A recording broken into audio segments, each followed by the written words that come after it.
Well, hello everybody and welcome back to the channel, and today we're going to take a look at a Dragapult Dusknoir deck that I've been working on. So as per usual, in the description below there's going to be usual links to the timestamps. There'll be the deck list that is also available to copy in the description below. There's the matches that we'll play, and of course the outro and what I think of the deck. So, to begin with, I need to briefly go over my inspiration for this Dragapult Dusknoir. So, I took a few different lists. I mainly took the 4 candy. If you've not skipped to the deck list, I'll just briefly explain it. Mainly took the 4 candy idea from Tord Reklev, because I think it makes sense in this list. But I've added my own twist. For one thing, I've added a second Dusknoir. Now, of course, think of that how you will, when we can put 260 damage counters at least around the opponent's board, plus Phantom Dive with its 6. Yeah, I figured it was a no-brainer to add a second copy of Dusknoir. I mean, we're playing a 3-2... Well, it was originally a 3-2-1 line, but I think a 3-2-2 makes complete sense. Then, of course, we are playing a really thick line of Dragapult. We're playing a 4-4-3 line of the Dragapult. And, of course, we all know what Phantom Dive does. 200, put 6 damage counters on your opponent's bench Pokemon in any way you like. Yeah, this is a solid attack, and, you know, like, combine that with Dusknoir, it makes this deck dangerous, to say the least. Obviously, with us running a decent count of Gust in the form of 2 counter catches and 2 boss's orders. Obviously, it's a tiny bit lower than normal, but that's because I had to make room for other stuff.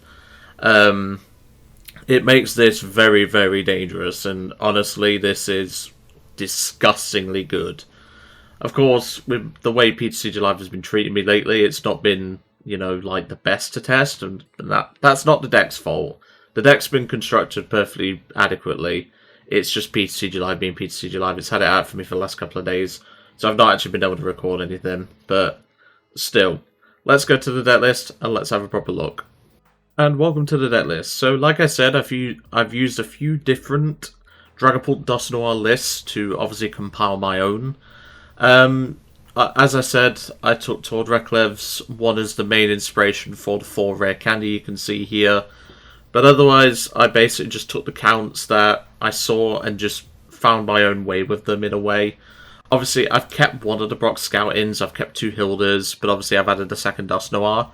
I think this is going to be something that we're going to need given into the Megas format, but obviously I've not really seen Dragapult Dusknoir in online tournaments or on PTCG Live itself.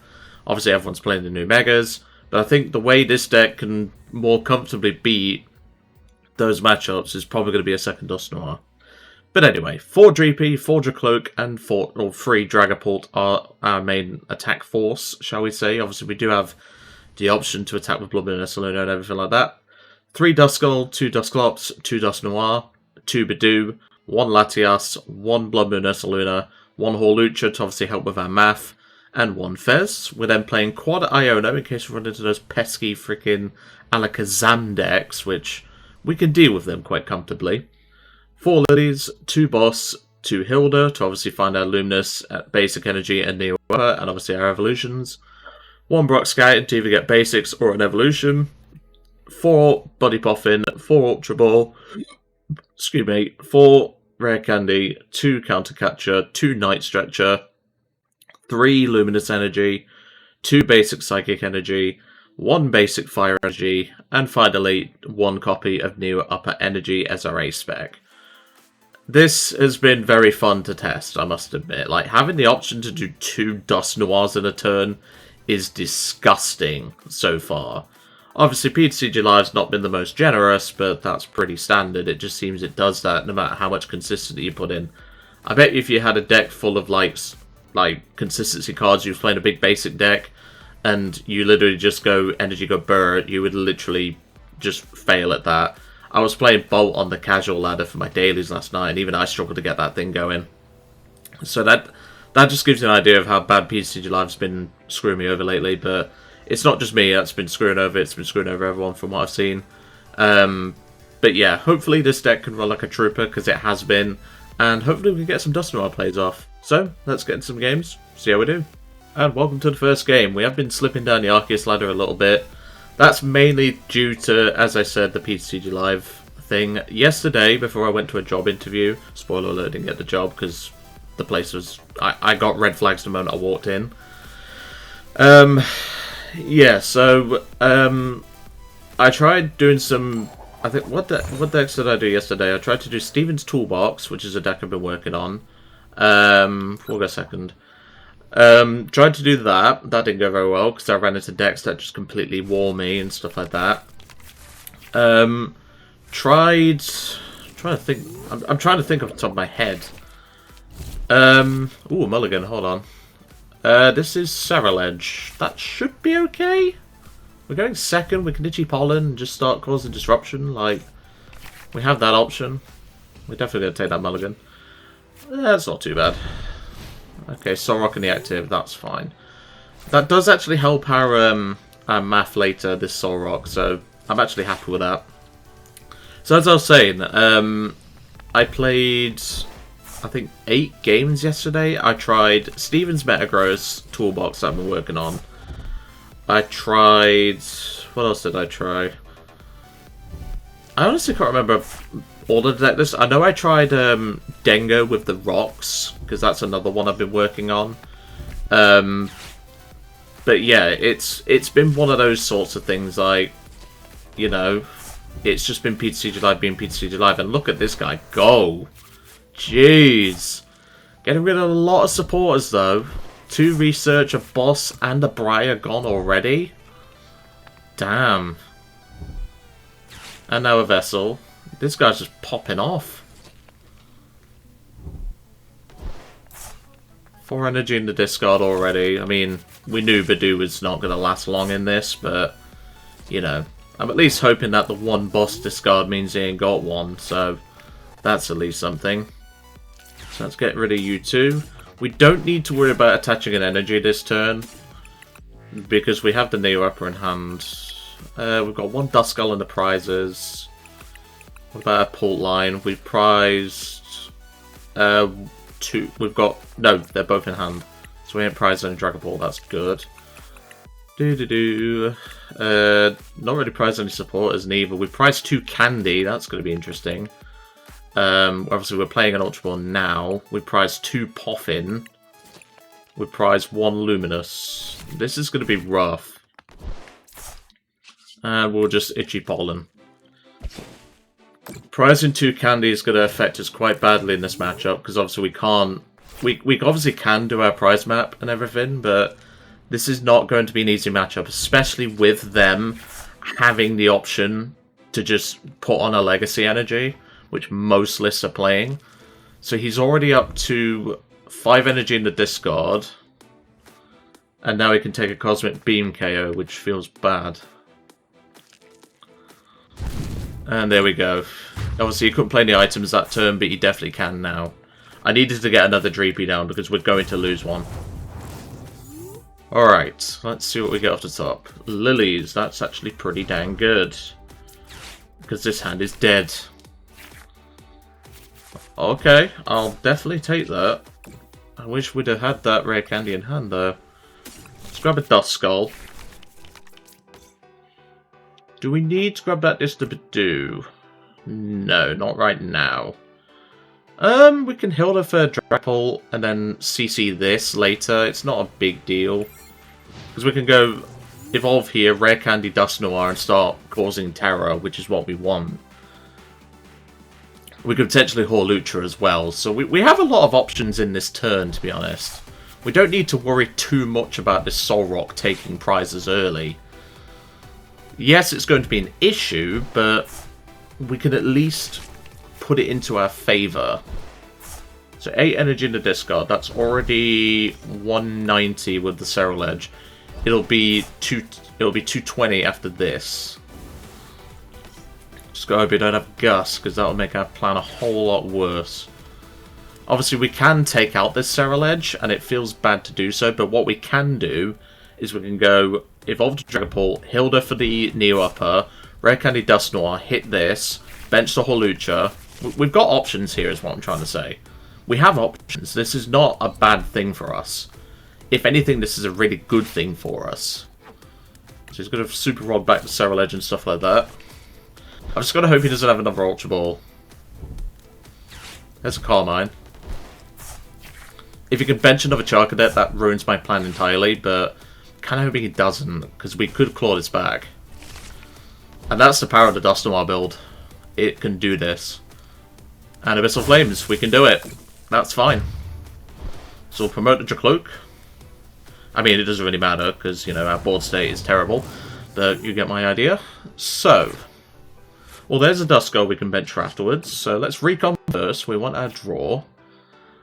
Iono's pretty good, but we do have to play the Hilda, so I'll take the Fire Energy. So we'll go Pult, Hilda for Neo Upper, and we don't really need to grab anything here, I'll be honest. I mean, we can grab the Clops for later. So now we go Rare Candy into Dusknoir. Curse Blast. We do give them a prize, which could make things awkward for us, but we should be okay. As long as we obviously don't misplay, but this turn is quite simple. We then go Neo Upper to Dragapult, bench the Hawlucha, Flying Entry, the Charcadet, and we'll put it on the Solrock. We can then Night Stretcher back the Dreepy, bench the Dreepy, and then Phantom Dive, take out the Charcadet. That's the power of the Dusknoir build. That turn has just saved our bacon this entire match now. That was a beautiful turn, Dragapult. And there's our candies out of the prizes, so we don't even need the Clops now. That was a ridiculous turn. But again, it just goes to show the power of this build. It is ridiculously good. It's so good. Like, I'm not, like, the biggest fan of Dragapult. I know that's ironic, given how much I have actually featured Dragapult on the channel before. But, you know, it's one of those decks that, like, you don't always think that you're going to play a lot, but then there's so many interesting builds out there I want to try. So there's going to be a few more Dragapult videos, that's for sure. This is one of them. There's going to be a Dragapult and Zoroark. Obviously, you saw the baby Zoroark already. And then I've been cooking up a spicy Frostlass version, which that one's been quite fun to make. But I don't think that's the best build of Dragapult, but it's funny because, you know, just fighting out damage everywhere is pretty funny. Combine that with Phantom Dive plus Monkey Dora, you can take a lot of knockouts. And that is concession. Excellent. We'd have been able to Rare Candy into Dusknoir, take out the Charcadet, and then Phantom Dive. So we would have had it in the bag no matter what. But that's what I mean. This deck can turn a really bad situation like we was in into a winning one. Let's go to game 2. And welcome back. That was a really good demonstration of how this deck can do. We turned a really bad situation into a winning situation because of Dusknoir and having the candies. Like, I know some Dragapult Dusknoir Bliss do play candies, but they don't play as many as what Tord did. And I agree with Tord on this one. Like, I've not really played Dragapult Dusknoir. I've played it in person, like, once. Oh my god. What is this? Genuinely, what is this? What is this starting hand? 6 Pokemon in hand with 1 support I can't even use fully. What is this, PTCGL? Well, it looks like we're benching Duskull and Fez just so we don't get destroyed, I guess. But this is ridiculous. I'm gonna hope we top deck an Iono. And it seems our opponent might be AFK, so fingers crossed. Okay, no, they're not. Cottony? There's only one reason you'd be playing that. What the hell? Ultra Ball. What is this man cooking? That's what I want to know. I know what the Cottony evolves into. It evolves into that Whimsicott EX with the with quite a few interesting attacks. It has an energy acceleration attack, I know that much. And then it has a sort of, what's the name of the attack? It's on that stupid oh, that's just saved that bacon. It's on that stupid I can't remember the name of it, I'll be honest, but let's just say G-Pollen. And these are 60 HP Pokemon, we don't need to worry too much. What's the name of it? It's on the Banette. Is it Poltergeist or something like that? The really dumb attack? I can't remember it. There's a Lillies. So yeah, that math's not going to hugely matter, but eventually it could. And he whiffed the grass, that's good. Obviously, Energy Gift doesn't do any damage, but that's completely fine with me. We just have to Itchy Pollen because our hand is dead. But no, this is good for us. Obviously, he has free retreat on this, which could be interesting. There's another Litwick. Is your hand seriously dead after drawing 8? I was going to say, thank you so much for that. I want to know what this man's cooking. I suspect this is a Chandelier build. Okay, that's a lot of energy in hand, but I can deal with it. We can Rare Candy into Dragapult now. But we're 10 off this Whimsicott. But we do hand thin, is the important thing. Now, he's going to use Wondrous Cotton, because he does take out the Budew if he does. But I don't really care, because I'm going to get Fez Draw. And yep, it's Wondrous Cotton. So if anyone doesn't know what that does 50 times for each trainer card. I have 2 trainer cards in hand. Well, it's time to make you pay for that. Oh, he's going to hate me. Okay, Fez first. That's pretty good, that's pretty good. So we can Ultra Ball away, the Brock Scouting, and... I can get rid of the Psychic Energy, it's not a big deal. So we can grab our Pult. Rare Candy into the Pult. Attach a new upper. Ultra Ball, you and you, because we can get another Dreepy down. And then Phantom Dive for 200, and take out one of the Litwicks. Well, I think you're going to have to take a visit to Yankee Candle shortly, mate. If you don't get that joke, don't worry about it. It's a British candle making company. He's going to need it after the Litwick's just been put out. That was 2 puns back to back, and I bet it just clicked. But no, I like this. This is cool. Like, this is creative, you know. I like seeing this sort of creative deck. But no, so I think the whole idea of this is you use the Chandeliers to make me draw cards, and then you use Wondrous Cotton. I like it. That's pretty creative, you know? I like it. I like spice, you know? I'm a spice connoisseur. Evolution, he's going to evolve this into a Chandelier and this into a Whimsicott just to protect it. He might leave this one, but I can still take a 3-price turn. No matter what he evolves. Unless he evolves both of them, in which case I can't. No, he leaves the Cottony. That's bad. He shouldn't have done that, mate. I can't take out a Chandelier. It's not... Well, I can, but I need a Dusknoir to do it. So let's do that. We'll attach an energy as well, because, you know, kind of need to. Recon. There's a Clops. We will definitely take the Clops. And Iono. Obviously, that does mean we're drawing to more cards for him to potentially use against us. So, can we Night Stretcher anything back? No, but I can play the Poffin just to thin it. And then I can put down another Dreepy. Now, do I want to Clops? It doesn't really get me anywhere, but... Do I want to Clops? Because I could Clops this, Phantom Dive this, take out this, and then put damage on this, and then we are set up for a Dragapult KO. And I think that is correct. So we'll Clops the Lamp.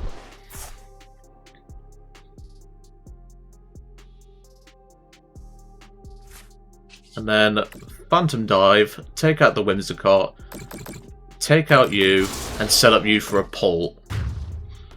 Pretty superb play in there. That's a 3-prize turn. And he comes up with that stupid candle thingy. What do they call these again? Like, the actual like thing that this is based off of. I can't remember it off the top of my head.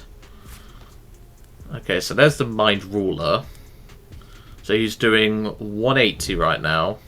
Because this is based off of cards in hand. So that's why I tried to play my my turn reasonably well there to obviously play around that.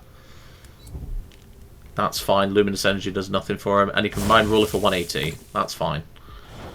Now, if we get ourselves a Dusclops, we will be in business. Because we can Clops this and then kill this for game. There's an Iono. We'll definitely take that. We need Clops plus a Rare Candy. We can play this. Just a thin. We can grab back the Clops, because that always helps. It saves me grabbing a can. In fact, we don't need to take this turn too seriously, to be fair. And then Iono again. Because then we go down to 2 cards. I'm playing around the Wondrous Cotton. Okay, that's not too bad. And yeah, we'll just Phantom Dive and all 6 on the Whimsicott, which I don't have to do. We've played around this deck superbly, which this deck can do very well. And there's Drakloak off the prizes. Excellent. So he'll only be doing 100 damage with this Wondrous Cotton. But obviously we could potentially be in a bad spot. I doubt it, but still. There's an Arven. And even then, I have a funny way to end the game if it comes up. Just grabbing a Buddy Poffin. And you do 100 damage, my friend. Well, at least you're going down fighting. I respect that, mate. And there we go, that's concession. Yeah, that is pretty smooth how this deck can run. Let's go to a game 3. And welcome to game 3. That was really impressive how the deck did there. We played around that deck strategy superbly, which, that's the thing, like, when you don't see uncommon cards, you sort of think, like, how do I play around this? But thankfully, I take my time to read most of the cards, so I do at least have a rough idea of what I'm up against. I've seen the Chandelier build, like, sort of idea from Chef Husky. He's been trying to create the best Chandelier deck. I like the idea of it, but I just think it's a bit situational. That's not a bad starting hand. Just in case it's a donk deck. I doubt it, but you never know. I've ran into all sorts on the ladder. Let's see what we're up against. Oh no. Oh no. This is Hydreigon. Oh no. So it's got the turn 1 Poffin. I was going to say don't attach an energy, but no, this is bad for us. This is a bad matchup. I mean, I say that, we could potentially be okay. What the? 2 Budew plus Cleffa? Are you asking to be Phantom Dived? Because I can arrange that, mate. Ooh, that's naughty. Do I play this Ultra Ball? No. I'm going to pass. I think that's our line. Because there's no point me playing this Ultra Ball now because I can't play Candy. Kofu? Huh? I know what that does, so I don't need to read that, but for those that don't know, you can choose up to put 2 cards on the bottom of your deck, and for every card, you know, if you put 2 cards on the bottom of your deck, draw 4, so it's not a bad attack, to be honest. Well, it's not a bad supporter. And for this sort of deck, which I don't know what I'm facing, it's not a bad idea at all. Okay, this looks good for us. So, do I Budew them, is the question. I definitely want to grab a Duskull, though, because we can just take our time and evolve these guys. We don't need to worry too much. But at the same time, I don't want to turn attachment to retreat into a Budew. So do that. Do that. Obviously, if they get off an Obsidian player, we are buggered, but we'll gloss over that. Just gotta hope they don't have Rare Candy Hydreigon plus an Iono PAL. A little bit copium, but you know what I mean. Let's go for a recon. There's a new upper, so that's going to be very useful later. It's a surprise tool that will help us later. I'm going to make at least one reference in this match anyway. And no, I think we can just pass. If they have Rare Candy Hydreigon plus new upper, we just lose. there's no sugarcoating it, we just lose. Hydreigon is actually coming back into the format, which I used to have a Hydreigon build. I had it with a Xatu line. And it's not a bad deck, you know. Like, genuinely, it's a pretty good deck. It does have a lot of legs in the format right now. There's another Kofu. Then he whips out a surprise Veluza. But is he a Veluza loser? That's my question. There's a Zweilous. That's good. He could retreat and Darkness Fang. Does that do enough damage? No. Grasping Jaw for 1. We could absolutely devastate their board here. Let's see what we can do. Let's fend with a Poffin first. Grab you. We could just grab 2 Duskulls, but I don't think it's necessary. So then we Recon Directive. I can take the Ultra Ball. That gets our Dusknoir for this Zweilous. Speak of the Devil and he shall appear. That saves the Ultra Ball. Rare Candy Dusknoir. He's gonna hate me for this turn. I'm sorry, mate, but your board's getting devastated. This is a 4-prize turn, folks. Curse Blast. Take out the Zweilous. We take a prize, he takes a prize. He's going to be fuming with me after this turn. And then we go for a big fat Phantom Dive. 1, 2, 3 on the Budew. 1, 2, 3 on the Budew. And that is a 4-prize turn. I'll take it. That was an insane turn. And he even conceded afterwards. That is brilliant. We took out the strategy completely.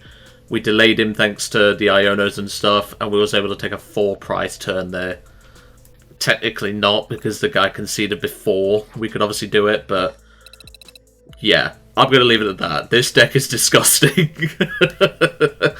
If the games haven't demonstrated how disgusting this deck is, I don't know what will, because this deck is really good. Really good right now, and it really has the strength to go forward.